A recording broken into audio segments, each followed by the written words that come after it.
and the image was to actually project the image that we've been working on for the past 5 years, as well as the image that we would like our clients to see in the coming 5, 10, 15 years.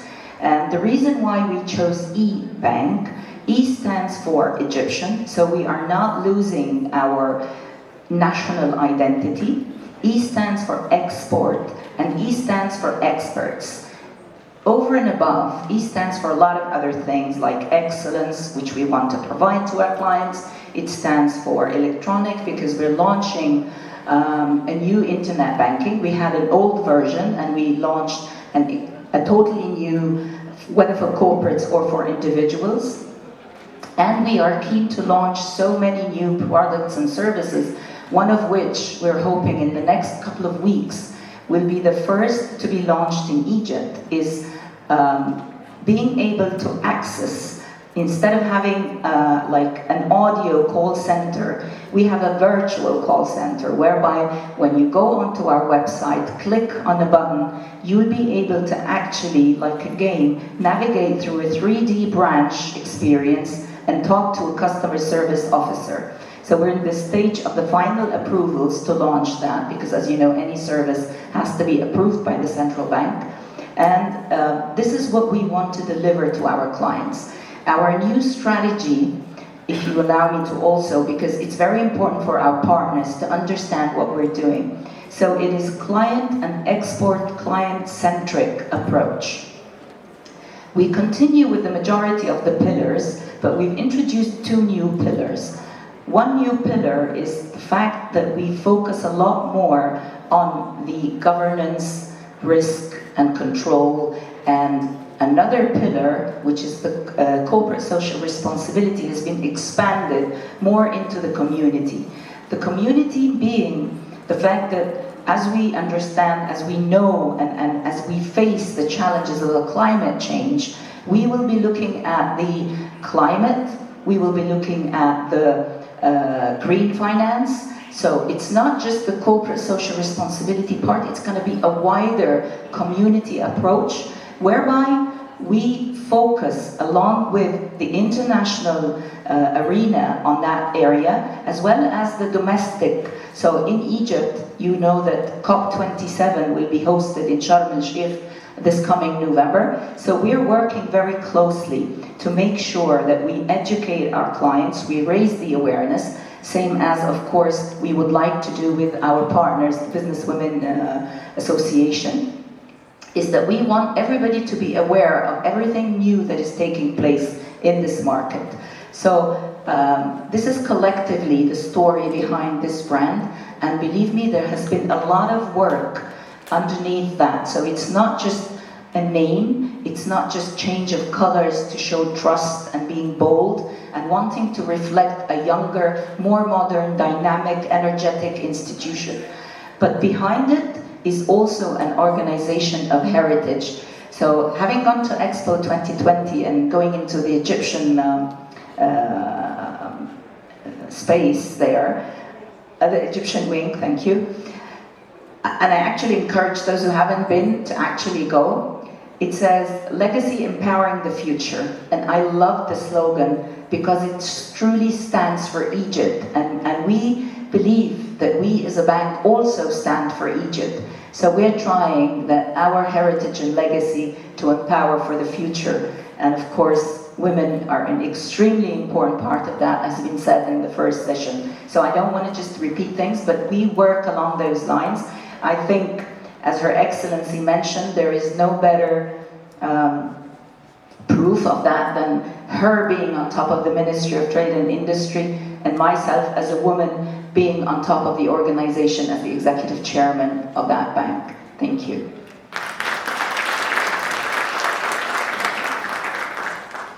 Thank you, Merhad. When we spoke on the phone last week, I said, I know you will fascinate everybody in the room, and I must say thank you. You have done. Reem Al-Sadi, I'll come to you now. Everybody here today will agree that a vibrant, small and medium-sized enterprise sector is a vital ingredient for a healthy and successful market economy. I don't think you can say that finance alone can meet those challenges that were faced as SMEs. So in your position at the European Bank for Restructuring and Development, you're helping SMEs to improve their performance and to grow. Could you enlighten us on how that works? Thank you, Nabi, and delighted to be with you ladies today. I'm Rima Sadi. I'm the regional manager for the SME Finance and Development team at the European Bank for Reconstruction and Development, and a lot of the audience here are actually the bank client. We have worked closely together with all those wonderful businesswomen. And basically, the bank, for those who don't know us, is a development bank. So it's a development financial institution that is focusing on development and impact. We started in Egypt in 2012, and the main focus was the promotion of the private sector. My program, which I have a lot of passion to and a lot of belief in its strength, is the SMEs. So the private sector is divided between SMEs, which actually constitutes the majority of the private sector, and the big corporates. I have the pleasure and the honor to actually manage the SME portfolio. We started in Egypt in 2012 and followed by Tunisia, Morocco, Jordan. We added Lebanon, West Bank. Very soon we'll be adding Algeria, Iraq, and Libya. So since 2012, and in Egypt alone, we have served more than 1,300 SMEs. At least 40% of those SMEs were women-led. So they're either women-owned or women-led. And what is more important is women-led, more than ownership, is that women have a vital role in actually managing and leading the business. We've been working in Cairo. We also worked or have an office in Alexandria. We're opening in Upper Egypt. So we're trying also to diversify. As I have said before, the most important element for the bank is impact, is that whatever we do, however we help the SMEs, those SMEs must have an impact on the economy. They must have an impact on the lives of the citizens. So we always look at impact. And we also always look at what is needed and what are the challenges. And from all the literature that we have reviewed at the beginning and what we have learned from the accumulated experience of the bank operated since 1991 in East Europe, Central Asia. So from all the accumulated experience, we realized that there are two main challenges that faces SMEs in general. And any challenge for any small business is magnified when it's a woman running the business. So it's the same challenge, but actually multiplied when it's coming to a woman. So the two main challenges are access to finance and access to know-how. And I always find access to know-how more critical for the growth of the SMEs, more than finance.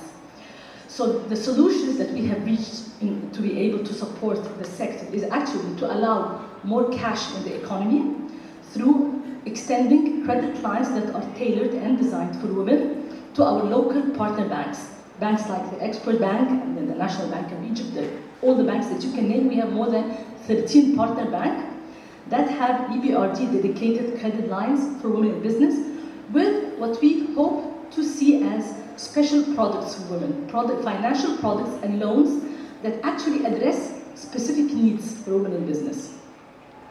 The other and more exciting services is the know-how, access to know-how, access to advisory, access to technical assistance.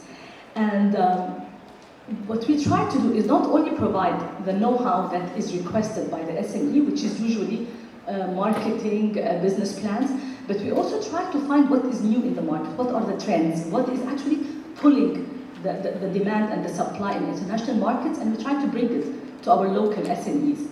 And lately we have realized, and especially after COVID, is that the international markets, the global markets, are always looking for impact and innovation. So going forward, for a small and medium enterprise, which I believe are actually the engine of growth of any economy, impact and innovation are going to be keywords. Because any global value chain, any international market will be looking for these two things. They will be looking for innovation and solutions.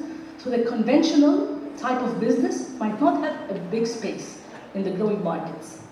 And also, the global markets are maturing. So they're not only looking for profit, but they're also looking for what is beyond that, what makes the world a better place. We're looking for impact. And this brings me to lately my favorite three letters, ESG. So this is environment, sustainability, and governance. And I'm sure that we always, until recently, we always had the belief that environment, sustainability, and governance are things that only big corporates have to worry about, or only big corporates and multinationals can actually have something to do. But in reality, SMEs are actually more critical and crucial. And everybody has a role to play.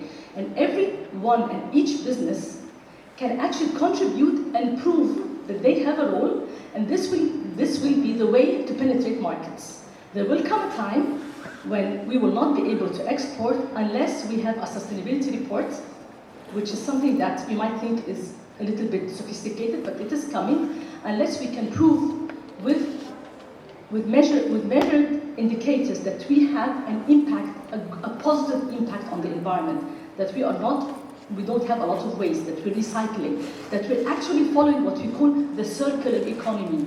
So these are the new trends that we're trying as EBRD to bring to the business community.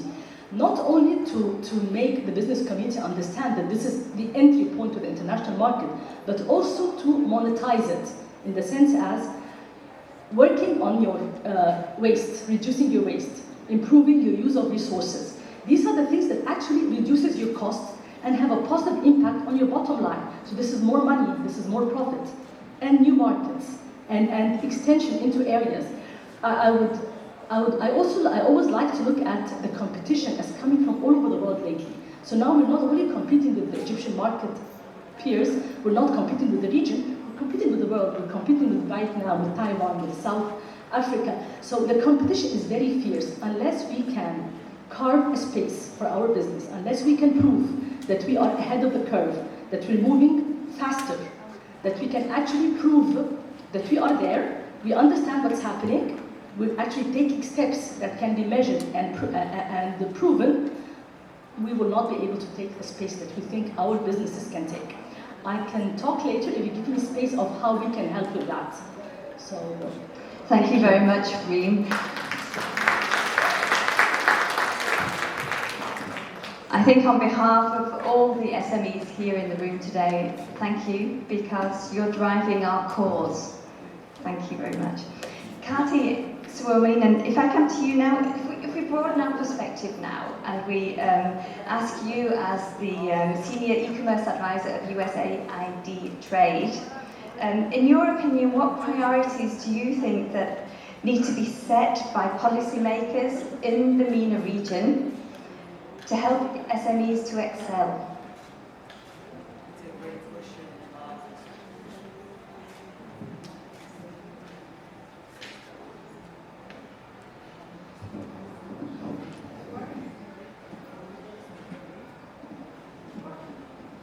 No? Better? Thank you.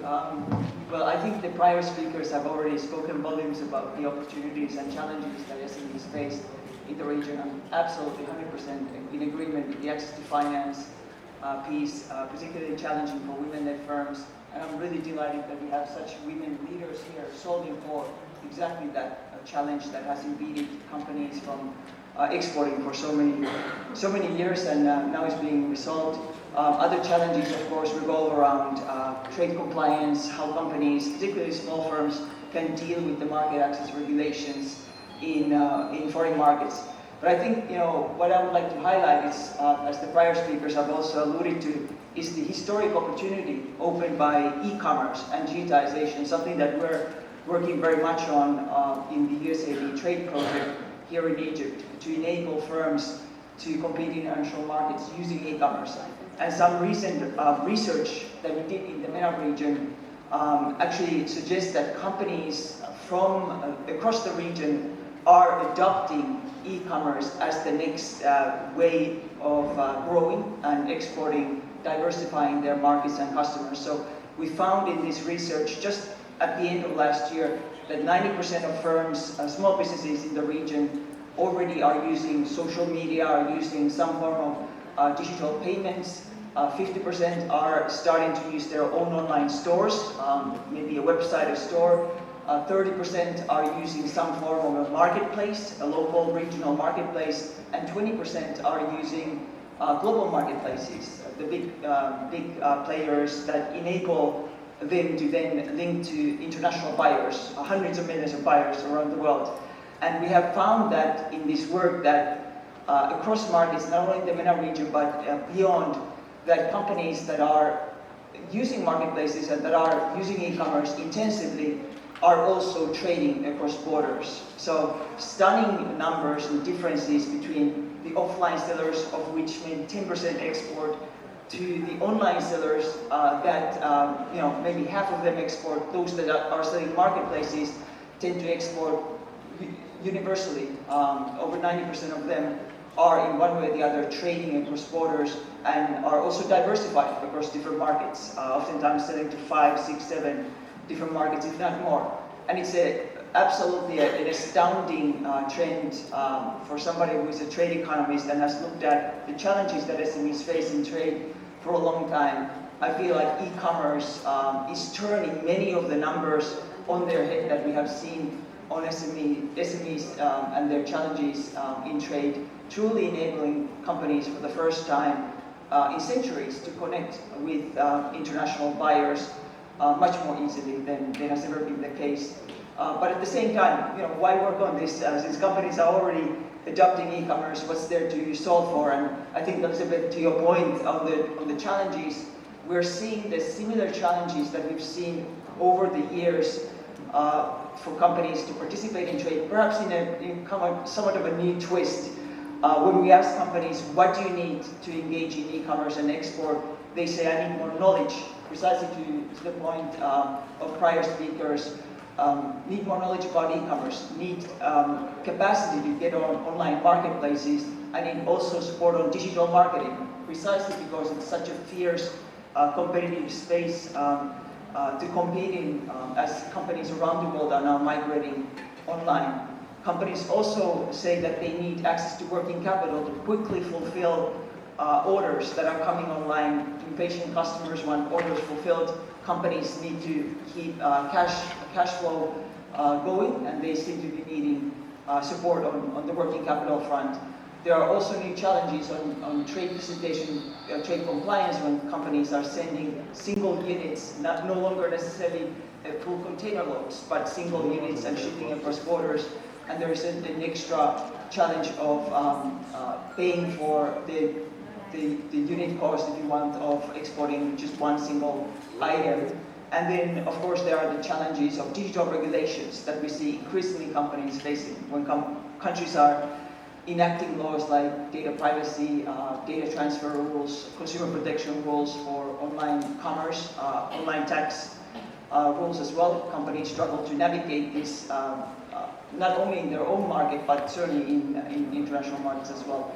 So some solutions, I guess, that we have seen as very powerful around the world are public-private partnerships to help companies get on marketplaces and learn about export opportunities through e-commerce, work with fintechs to enable companies to access working capital in a rapid manner, and of course with innovative providers as Intan here is providing. And then finally, I think policymakers really will need to focus on bringing greater harmony to digital regulations, so that when companies are exporting to a new market, they can essentially meet the same regulations in their export markets as they need in overseas, in their own market, and to facilitate this compliance with the entirely new set of regulations around the world. Thank you, Kati.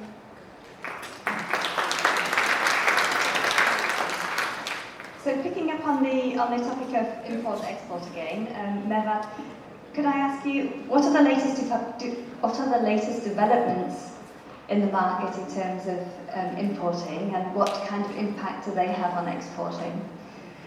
Well, first let me pick up on what Reem was saying, that she believes that the access to finance is probably easier, okay? And I do agree, very much. So I know the banking sector in general is open to financing, SMEs. We have targets in place to grow those two sectors, and the target is about 25% of our portfolio should go to SMEs. So Reem, fully in line, and if I may as well, we are very close to finalizing something with EBRD, and that I think for eBank is a breakthrough, because historically, even though we are a private bank by, stipulated in the law, but because the ownership is 75% government, that didn't fall in line with EBRD's mandate. But it's because of women, empowerment and access to finance for women. I think that was the door entry whereby we will collaborate together, and of course working on all the ESG aspects of financing. So I just wanted to sort of comment on that. Latest developments, Her Excellency, the Minister this morning made a very, very strong statement whereby she said that we don't put in place new regulations to make life hard. It's actually to regulate the market and so on. And I wanted to confirm her message, because lately new regulations have been issued regarding imports and the fact that anything above $5,000 will not be able to be done through documents for collection. And I'm sure you ladies know that different methods of getting trade done is through letters of credit, documents for collection, or open account. So it's going to be all directed to letters of credit for importing, and that we have a few commodities that are exempted, like sugar, wheat, rice, meat, some other vaccinations, sometimes quick air shipments. These are exempted from those regulations. Otherwise, everything else has to go through the banking sector, through letters of credit, which is something that regulates the relationship between the supplier and the importer, and there are two banks in the cycle. Now, some people could say this is going to be very difficult because it will make life much harder with more parties included, additional expenses, because of course a letter of credit is definitely not as cheap as documents for collection. Documents for collection, you walk into the bank with your documents, you fill Form 4, the bank stamps it, a few, basis points of 10,000, 5 of 10,000 or something. So definitely that is a major change that is happening. But we need to understand the underlying reason and rationale behind putting such regulations in place. Immediately after the regulations came out, Central Bank also held a meeting with us as banks to deliver a very important message, which I want to disclose to the audience. The message is not we're trying to make things more difficult, we're not trying to make things more expensive. Actually, the only two major reasons behind this is to regulate the market, and we all know, and nobody can deny, that lots of the imports that come into this country are not in compliance with, let's say, the environment or health requirements. So it jeopardizes the safety of the environment and the community. And as part of our commitment, even as eBank, as I mentioned earlier, that this is part of our strategy, and I'm proud to say that we always have like a proactive vision of where the world is going, and we try to be ahead of the curve in many ways. So that definitely, and the second message is we are to offer that service at exactly the same cost of what we did for documents, import documents for collection. Now, I want you to start to think the impact of that on us as banks, on our cost structure, because opening a letter of credit is definitely a completely different process. It's more costly, it involves a lot of work. So we, as banks, are there to support the business community. And we are asked to immediately, and we've been honestly working around the clock, and my colleagues here will tell you, we've been leaving the bank every day around midnight just to make sure that we have in place the proper analysis of all our client base using incoming documents for collection, IDCs as we call them. We have analysis of the clients, their turnover. We start to put in place limits. so that if they are borrowing clients, we have the proper limits. If they are non-borrowing clients, we try to understand. If they require limits, we will avail the limits. If they will work on a cash cover basis, how we're going to cover that, what we are going to offer. And the pricing, very clear, was the mandate is to do this at the lowest cost possible. So I'm just reconfirming the message that whether it's on the central bank side or the government side, who really work closely together to put in place proper governance for the whole economy and make sure, now, it is no secret that foreign currency is a scarce resource. We are not an economy that is dollar-based, meaning we don't generate, dollar is not our currency, right? Our currency is the Egyptian pound, and there is always the exchange between the foreign currency and the Egyptian pounds, depending, of course, on all the economic factors that play, supply and demand and all that stuff. Our reserves, our healthy. However, we need to make sure that they stay healthy. We need to make sure that we deploy our foreign currency resources in the right place. So it doesn't make sense to actually keep on, subsidizing with foreign currency imports that are damaging the health of the citizen or damaging the environment or causing, just these resources to be just slipping away like this. So I fully endorse that. I understand, even though I was not part of the decision making, because of course that was on the level of the central bank and the government, but it makes sense. In my previous role, before I joined the bank, I have seen this happen in other markets, by the way. And again, it was for the same reasons, and it was even harsher than what was being imposed in Egypt. So the message I want to give here is that banks are there to support all the clients in this new regulations that are being issued. Message number 2, we work closely, and we have been giving full sessions both to our internal colleagues on the front end working in branches, how to handle the clients. Third, we're offering these workshops also to our clients to raise their awareness, to make them understand how they can apply, what to expect, turnaround times, and everything, and even the technicality, because filling in an application for a letter of credit definitely is not going to be the same as just stamping a Form 4. So that was a clear message, Elizabeth. I really wanted to reinforce. I didn't get the chance to say that when Her Excellency was up there, but I knew that question would probably be coming, and that's why I wanted to make this a very strong message coming from, if I'm allowed, on behalf of the whole banking sector as well as our own e-bank, to all the clients. Please don't be afraid. We are there to stand by your side, to help you and make sure that your business is not disrupted, to make sure that you are protected properly in such, turmoil times. Because again, in addition to those developments, and it was spoken about, there will be an impact of what is happening in the geopolitics. So that's the world we're living in, and we just have to, and you know what, and I'm glad to say that the main theme of our new strategy is the word agile.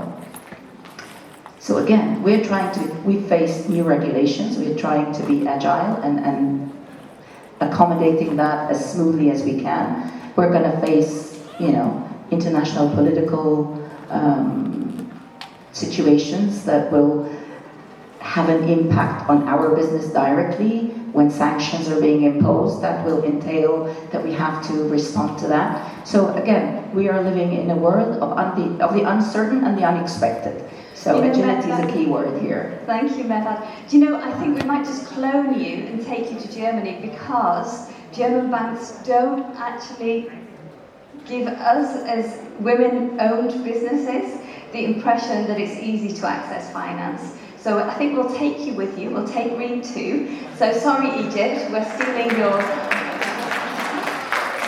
We'll borrow that. I don't want to consume a lot of time, but I worked for Deutsche Bank for 14 years. Yeah.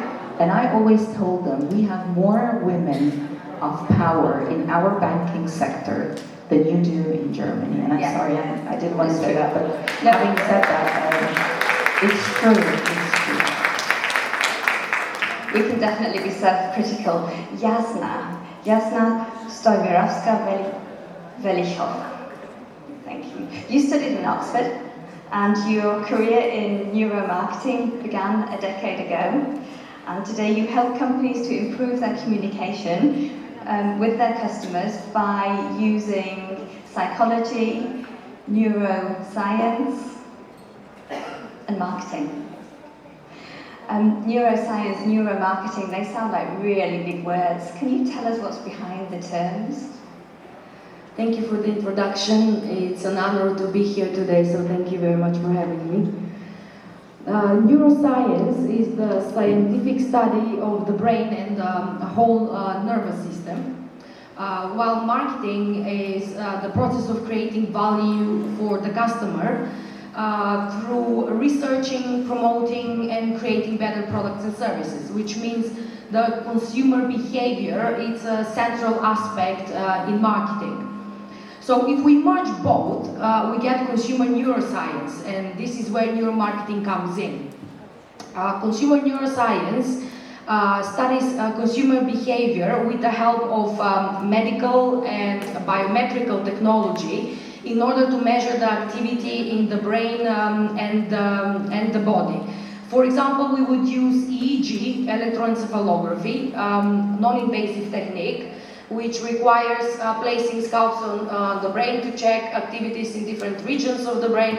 And as different regions in the brain are associated with particular behavior and emotions, neuromarketing has become a field of interest to every company that wants to know the role of their brand played in the consumer mind. So I understand why it might sound complex at first. The brain is the most complex organ in our body. It accounts for 2% of the total weight, and it spends 20% of the energy. But today we live in such an advanced world with advanced technology and artificial intelligence, which allowed software engineers to produce software analytical tools for us, which read these parameters and can be commercially applied. So we don't just have marketing, we have communications, we have law, we have economics becomes neuroeconomics, etc. And that's all in the interest of studying the unconscious behavior of consumer decision making or humans in general.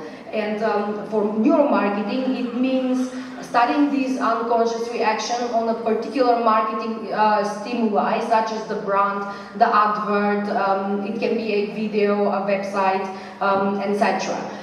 And we basically need this. We live in a world where we went very quickly from offline to online, global markets, fierce competition, and it's time to adopt technologies and innovative techniques from other disciplines, make marketing interdisciplinary in order to get better and more accurate data. So that this is what neuromarketing does. And it's a win-win situation for both consumers and the companies, because it helps companies create added value products and services, and then on the other side, companies can invest into more precise marketing tools, which will give them a better return on investment. And it's not like before we didn't ask buyers what they buy a particular product. It's just that we were doing it in a way that was convenient for us marketeers to read. For example, we will ask them verbally, or to place it on a questionnaire, or to put it in a survey. But the reality is that we are not rational buyers. We are very impulsive, and the way we make decisions, we are emotionally connected to some brands, and we can't explain that. So it's a way, neuromarketing gives us a way to measure these cognitive activities in terms of attention, memory, etc., and to measure positive and negative emotions. And taking into consideration that neuromarketing term, it's only 2 decades old, it's interesting to know that the big brands that can afford the expertise and the technology. They have their own in-house neuromarketing labs. So it's all really in the interest of getting the needs, getting products and services which are in line with the current and the future needs of the consumer. So in general, that's how marketing and neuroscience merge. Thank you very much. Cathy, now we're in the topic of digitalization or digitization. How would you say technologies are helping to facilitate and reshape the trade across borders? Great question. Another big question. I think if you kind of step back and think about international trade over centuries and. Can you put the microphone a bit closer? They can't hear you at the back. Closer. Better? Sorry, I have challenges with this today. Perhaps after 2 years of not doing this, need some practice again. If we think of take a long step back and think of centuries ago or millennia ago, technology is one way or the other has always made us move and market goods and services better, faster, cheaper than in the prior eras. Think of steam ships and railroads and the telephone itself and technologies like a container, right, that standardized global shipping and enable shipment of products around the world without complex rolling off and rolling on products. Technology has always been there, right, to facilitate trade and has led to new waves of international trade. And now we have a new technology. We have digital technologies. And I spoke about e-commerce and the changes that we're seeing in the face of traders, if you want, as a result of e-commerce. Small businesses are able to use e-commerce to connect to markets, connect to buyers around the world. And we're seeing a complete sea change in the opportunities that small businesses have as a result of e-commerce, as a result of marketplaces to connect to new buyers. The old-fashioned way of doing trade was that 5% of companies in any one country generated 95% of the exports. It was very skewed, and now I think this is a much more increasingly kind of democratized global trading system where companies, big and small, are able to compete increasingly on a level playing field. So digitization is already enabling this access, enabling greater visibility, and changing the opportunities for SMEs in particular. And of course, digital payments as well are further facilitating the opportunities for SMEs to transact with customers, and not only be visible to buyers, but to transact.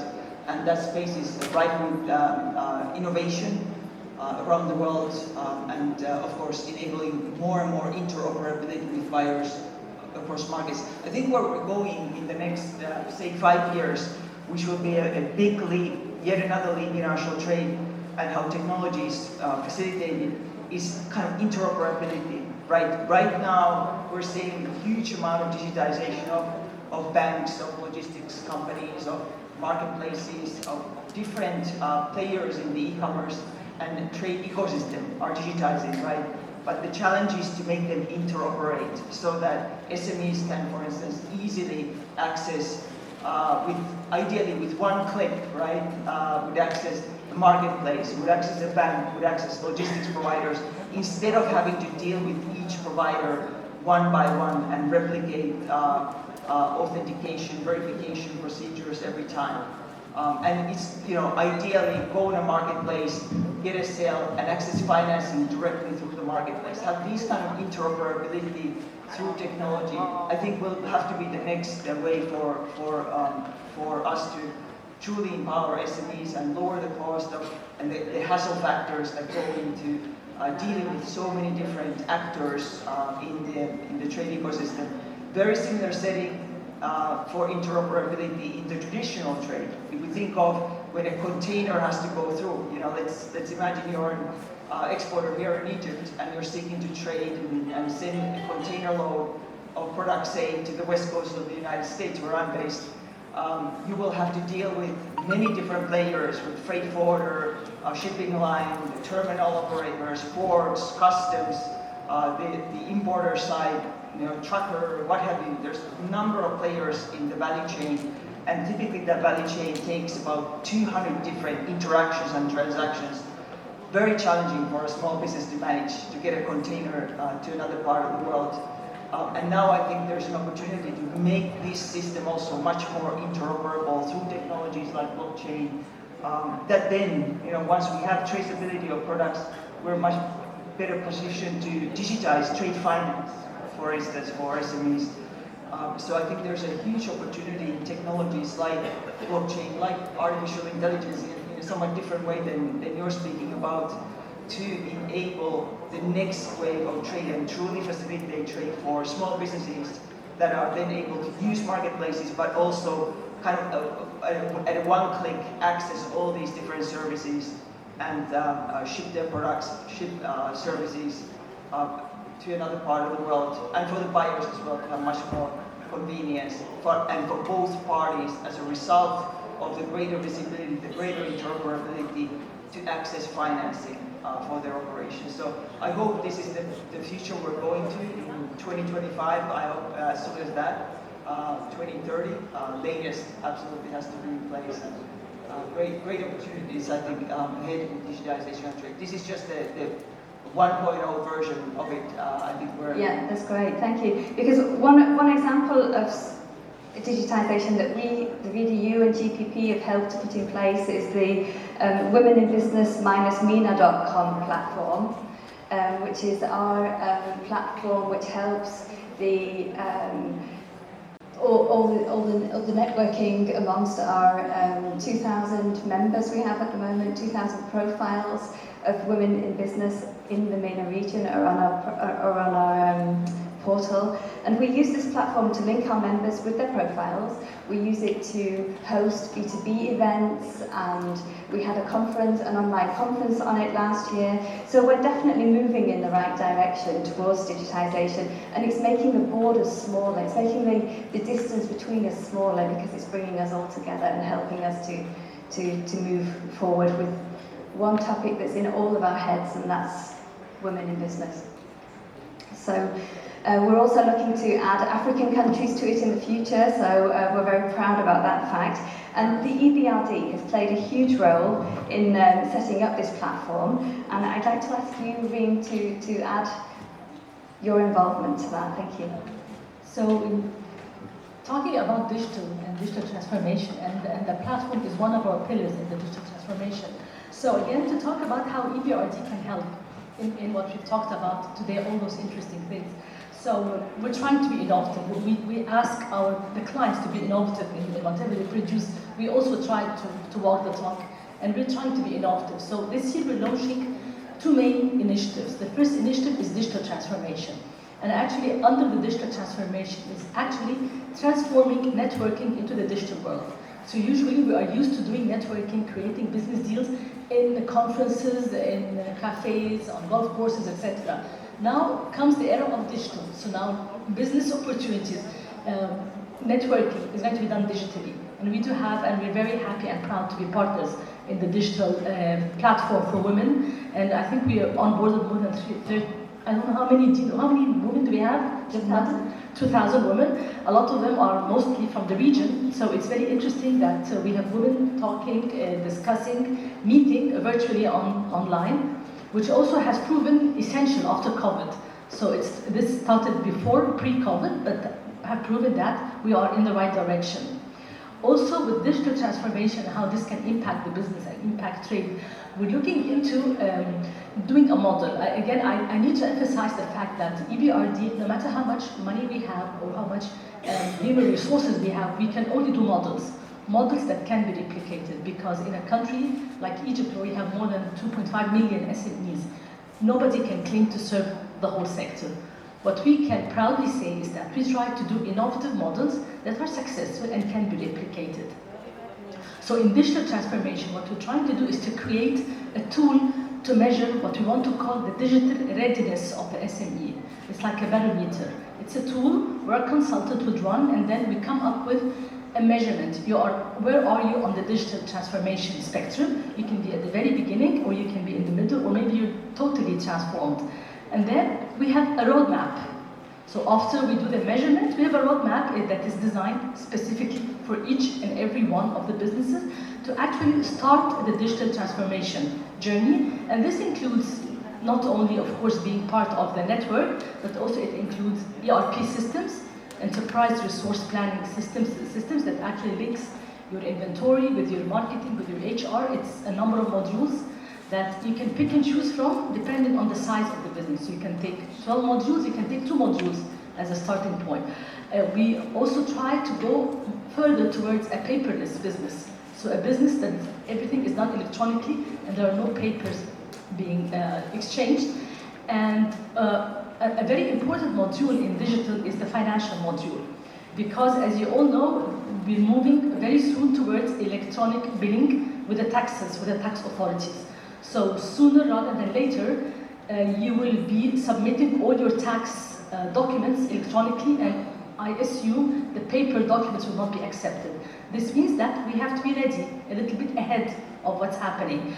So installing those systems, training the people that we have, training the financial departments, the auditors on electronic billing, الفترة الإلكترونية, which is coming, I think, before the summer maybe, but maybe Mervat can tell us more about when it's exactly coming. This is something that we can really help with, help SMEs, help women in business to become digitally capable of actually applying all the tax papers online and not waiting until it's a little bit too late or it's a little bit complicated for them to do it.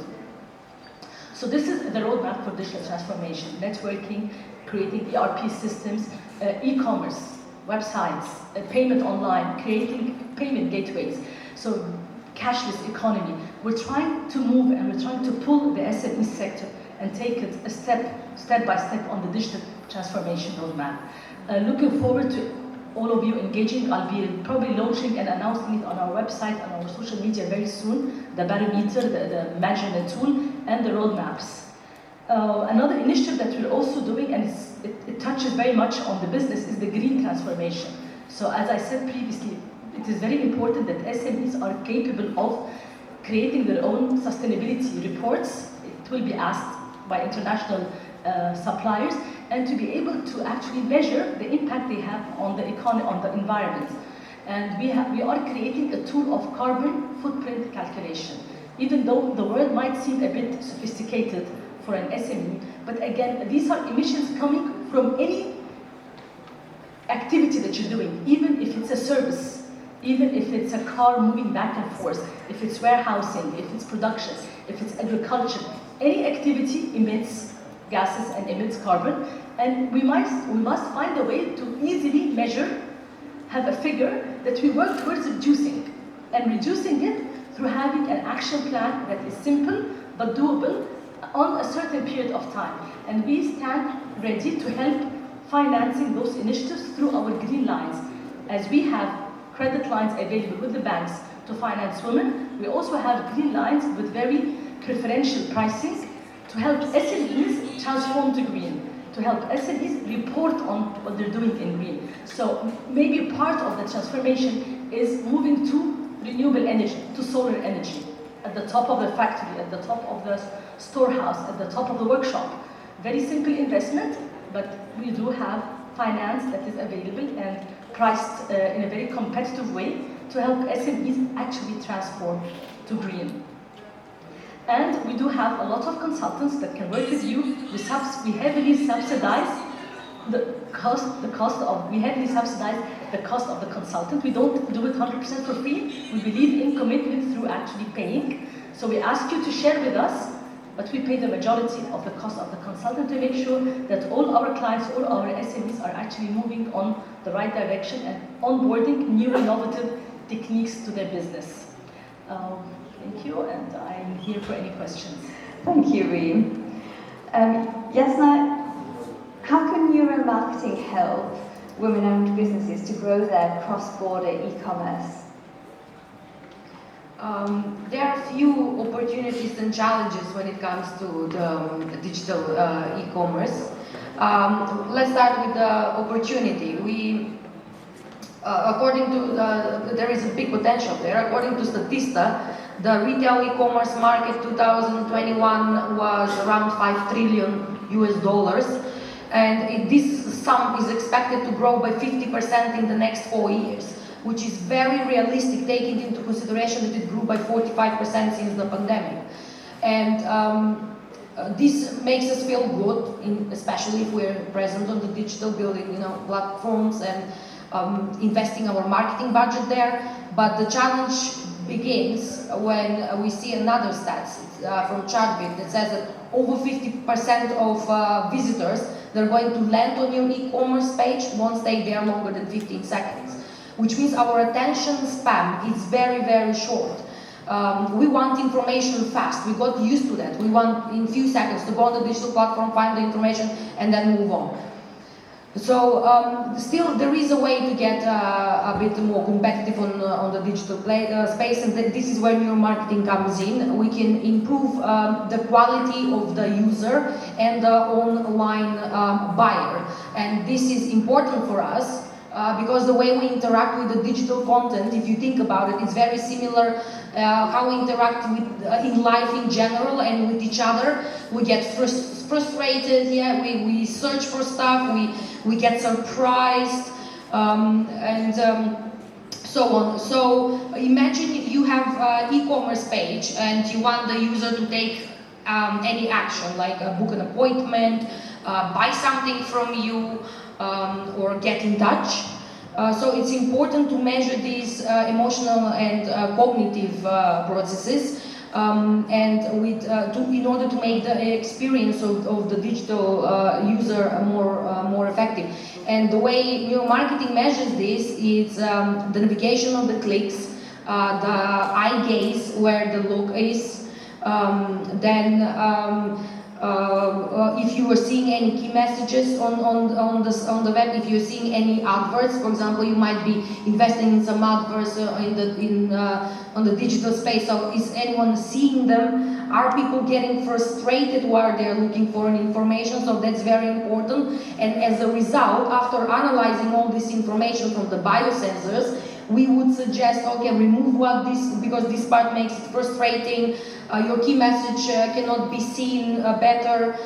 Remove these visual elements that distract them. So many more solutions in order to make the digital place more effective and enjoyable. And few neuromarketing tips and practical tips that are used by many already is that keep the message focused and short on the landing page, on any digital platforms, and the brain processes visual elements much faster than text, so where possible use text in order to communicate everything, like either if it's like instructions for a digital platform for a bank or something, try to picture it in infographics where possible.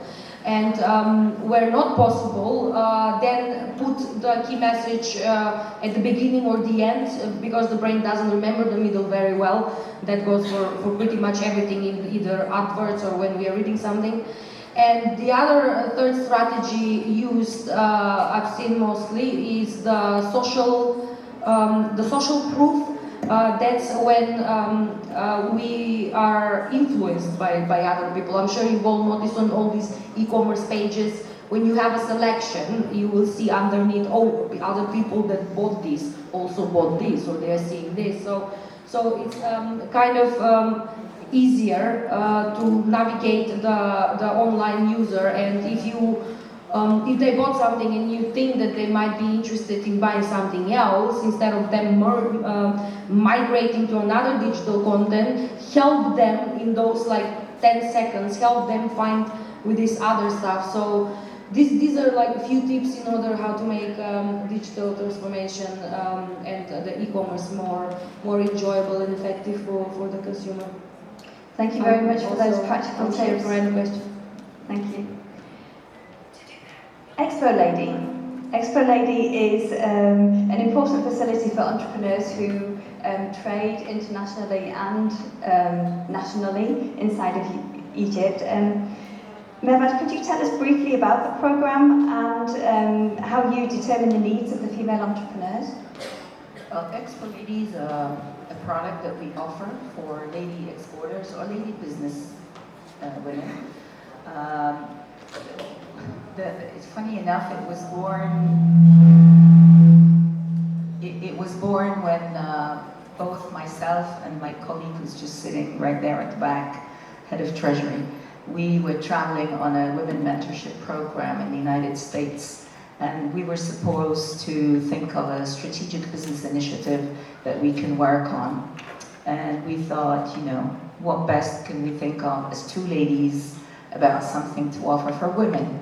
So we did, you know, a lot of work and research, and we came up with this Expo Lady program, whereby we offer a small business loan to small business women, somewhere between 750,000 Egyptian pounds to 1.5 million, extendable up to 5 years at a very low interest rate as part of the central bank initiative.